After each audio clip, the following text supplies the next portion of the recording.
बघा पोलिसांची आम्हाला नोटीस झाली आहे, ही अशी नोटीस झाली आहे की तुम्ही जमाबंदीचा उल्लंघन करताय, जमाबंदी नाही आहे. आता याच्यामध्ये नोटीसमध्ये स्पष्ट लिहिलं आहे 5 लोकांच्या वरती तुम्ही जमू नका. तर मी साहेबांना आता विनंती करतोय की बाबा 5 नाही तर आम्ही 2 जण जातो. कारण बघा लोकप्रतिनिधींनी पत्र घ्यायला तर पाहिजे किंवा लोकप्रतिनिधींनी आम्हाला सांगावं की आम्हाला कुठल्याही राजकीय पक्षाचं पत्र नको आहे. मग आम्ही वैयक्तिक त्यांना पत्र लिहू. उद्यापासून आमचे सर्व महाराष्ट्र सैनिक त्यांना वैयक्तिक पत्र देतील. तसं तुमच्या मार्फत एकतर तुमच्या मार्फत हे पत्र लोकप्रतिनिधींना पोहोचवा किंवा आता साहेबांनी आम्हाला सांगितलं की या पत्राची आम्ही तुम्हाला पोच मिळवून देतो. मग त्याप्रमाणे साहेबांनी या पत्राची आम्हाला पोच मिळवून दिली तर आमचा विषय इथे संपून जातो. पण माझं म्हणणं याच्यामध्ये एकच आहे की हे दबाव तंत्र कशासाठी. प्रत्येक पक्षाला आंदोलन करण्याचा अधिकार आहे. प्रत्येक पक्षातल्या लोकांना किंवा आम्ही इकडचे मतदार आहोत, आम्हाला लोकप्रतिनिधीला भेटायला अधिकार आहे.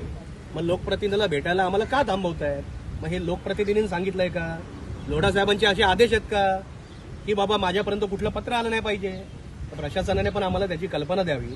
बाकी काय ज्या गोष्टी होणार आहेत त्या गोष्टी आम्ही फेस करायला तयार आहोत. लोढा यांनी एका जैन सोसायटीला पत्र दिलं होतं की तुम्हाला गॅस सिलेंडर हवे असतील तर आम्ही देतो. त्याच्यावर आम्ही आंदोलन केलं, मनसेने आंदोलन केलं. मनसेने गॅस एजन्सीला पत्र दिलं की लोढा जर तुमच्यावर दबाव टाकत असतील तर तुम्ही मनसेला संपर्क करा. त्याच्यावर लोढा साहेबांनी सारव केली की आम्ही फक्त जैन लोकांना देत नाही आहोत, आम्ही सगळ्यांनाच देतोय, तुम्ही आमच्याकडे मागणी करा. मग आता आम्ही आमच्या पत्रामार्फत त्यांना मागणी करतोय की उद्या हनुमान जन्मोत्सव आहे. 2-3 दिवसामध्ये आता जे स्वामी समर्थांचे सप्ताह चालू होत आहे त्या सप्ताहासाठी पण अन्नछत्र असतं. त्यांना गॅस सिलेंडर हवेत. तर त्या म्हणजे हनुमान जन्मोत्सव आणि सप्ताहासाठी तुम्ही गॅस सिलेंडर उपलब्ध करून दिला. तर हे साधं पत्र आहे. पण हे साधं पत्र देताना पण जर प्रशासन आमच्यावर दबाव आणत आहे तर त्याच्यावर काय करायचं हे महाराष्ट्राच्या जनतेने सांगावं आम्हाला. हे काय चुकीचं आहे का आम्ही पत्र द्यायला चाललोय.